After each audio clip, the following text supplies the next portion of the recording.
Welcome to the crime content news India channel. పోలీసులకు Pushpa 3 cinema trailer చూపించిన జాదుగాడు. పోలీసులు కలగపి నోట్ల కట్టల్ని తరలించడానికి కొత్త మార్గాల్ని ఎంచుకుంటున్నారు లీడర్లు. అలాంటి చావు తెలివితేటలతో డబ్బు తరలిస్తూ దొరికిపోయాడు ఓ యువకుడు. అది కూడా పుష్ప మూవీ తరహాలో. కానీ పోలీసుల ముందు అతడి ఆటలు చెల్లలేదు. ఖమ్మంలో తనిఖీలు నిర్వహిస్తున్న పోలీసులకు 15 లక్షల రూపాయలతో పట్టుబడ్డాడు నిందితుడు. ముందు పోలీసులకు అనుమానమే రాలేదు. కానీ కొంచెం తేడా ఉండడంతో అతన్ని తనిఖీ చేశారు. అంతే, కుప్పలుగా నోట్ల కట్టలు బయటపడ్డాయి.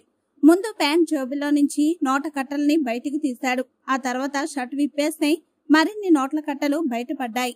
అది కూడా బనియన్లో. సంచి తరహాలో బనియన్ను కుట్టించుకుని అందరూ డబ్బు తరలిస్తున్నాడు నిందితుడు. బనియన్ నిండా నోట కట్టలను చూసి పోలీసులే అవాక్కయ్యారు. 1,00,000 2 లక్షలో కాదు, ఏకంగా 15 లక్షల్ని స్వాధీనం చేసుకున్నారు పోలీసులు. లోక్సభ ఎన్నికల నేపథ్యంలో పోలీసులు గట్టి నిఘా పెట్టారు. ప్రధాన రహదారిలో చెక్ పోస్టులు పెట్టి తనిఖీలు నిర్వహిస్తున్నారు. ఈ క్రమంలోనే ఖమ్మం రూరల్ మండల వెంకటగిరి చెక్ పోస్టు వద్ద సోదాలు చేపట్టారు పోలీసులు. ఇంతలో అటుగా వచ్చిన ఓ వ్యక్తిని చూసి పోలీసులు అనుమానించారు. వెంటనే అతను వేసుకున్న షర్ట్ విప్పించారు.